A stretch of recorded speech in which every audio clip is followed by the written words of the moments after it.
Welcome back to A to Z here on Locked On Sports Atlanta, free on YouTube and wherever you get your podcast. You search Locked On Sports Atlanta. Again, give us a follow on Twitter at Locked On ATL. I'm at Mark Zinno, MarkZinno. Make sure you subscribe to our YouTube channel. Give it a like, a thumbs up, all that good stuff. And please share all the content that you see on there. Of course, check out all the shows here on Locked On Sports Atlanta after A to Z, Hitting Hard with John Chuckery, ATL Day Ones with Jarvis Davis and Tanisha Batiste.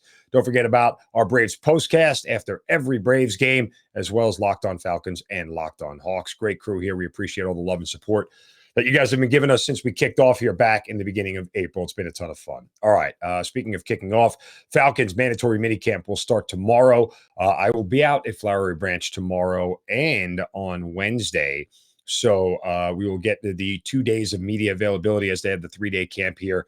The mandatory mini camp, Arthur Smith said he expects everybody to be in attendance. There's no reason anybody shouldn't show up to this thing. How much they may practice or how much they may actually do is a different conversation. But one of the players that's expected to be there, obviously, is Deion Jones. And again, with him recovering from a surgery, this is a player that's probably not going to be featured at all during camp. I mean, he'll be there. You likely won't see him out on the field in any size, way, shape, or form.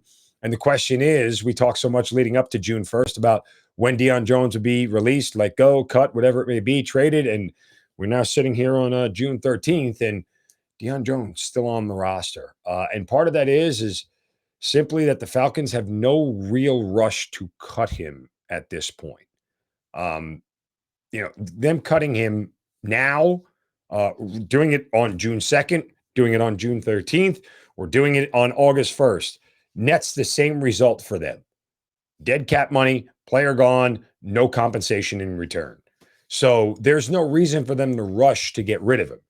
Clearly, he's not going to be part of anything that they're going to do. I mean, again, I know he's injured right now and he's not out there, but you haven't seen him at anything of note so far to this point in the season. And when you got a guy like Grady Jarrett who just chose to extend on a losing team and a losing franchise to come back here, and he is still showing up, it's kind of inexcusable that any lesser player, particularly in the defensive side of the ball, chooses not to show up, right? Like that speaks volume. And you're not going to see him worked into a lot of things, because I don't think he's part of their plans. I think they know one way or another whether they decide to trade him or cut him or whatever. They're not planning on him being one of the linebackers starting the year. I know what the depth chart says. I know where he is right now, but that really doesn't matter. And once we get to training camp itself, my guess is he'll be gone by training camp. The very latest, that is. If they can find a trade partner for him, if somebody gets hurt during these mini camps or whatever, or a team is looking for some added depth and is willing to give up any compensation at this point, I'm sure the Falcons will do it. More than anything, I think the Falcons would love to have some salary cap relief from him. If they cut him, they save $1 million. They're going to have 18 million and change dead. If he's here and he's playing, it's 20 million against the cap. So you're saving roughly $1 million and change. It's no big difference. The difference is that, well, you have more dead cap money and less room to get somebody. If somebody picks up some of the Falcons' salary for Deion Jones, when they go to replace Deion Jones, they'll at least have some money to play with. And so that, I think, is the utmost importance to them and what they're waiting for. They might not even want draft pick compensation. They may just want the salary cap relief in the short term. And who knows? I mean, I would rather have the draft pick compensation. You have 60 some odd million in dead cap. What's another 18 at this point? Go for it all, man. I mean, go for the record. You may as well. So let's see where this all goes. But I think, again, we have some time to wait on Deion and what the situation is going to be and how it's going to be resolved. After minicamp, you're going to get this huge dead period before you get to the end of July, and that's about the best you're going to be able to do once training camp kicks off. So I would expect by the time the last week in July rolls around, they'll have some level of resolution on this one way or another. And every team in the league who may be interested in him may absolutely know. We just wait it out. They'll cut him. They'll cut him. And if they cut him, he gets to choose where he wants to go. And maybe that's what Deion Jones ultimately wants, is to be able to choose where he wants to play football next. So, again, wait and see. I am going to reiterate his stance here after one of the OTAs, the ones at Mercedes-Benz Stadium.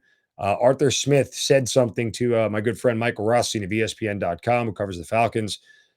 in reference to Kyle Pitts that I am going to hold to a hard, fast line. You're going to hear me repeat this from now through the end of the season, and I'm going to scream it as loud as I possibly can repeatedly. So get ready for me to be annoying. If I'm not already annoying, get ready for it. Arthur Smith, talking about Kyle Pitts, said, quote, "He's not facing the unknown, right? You see Kyle, you saw him progress through last season, and I've said it many times, he's just scratching the surface." Well, as Mike Rothstein points out, the surface last year, 68 catches, 1,026 yards, a touchdown and a Pro Bowl appearance, only the second rookie tight end ever to eclipse 1,000 yards behind Mike Ditka, who ended up in the Pro Football Hall of Fame as the first tight end ever inducted there.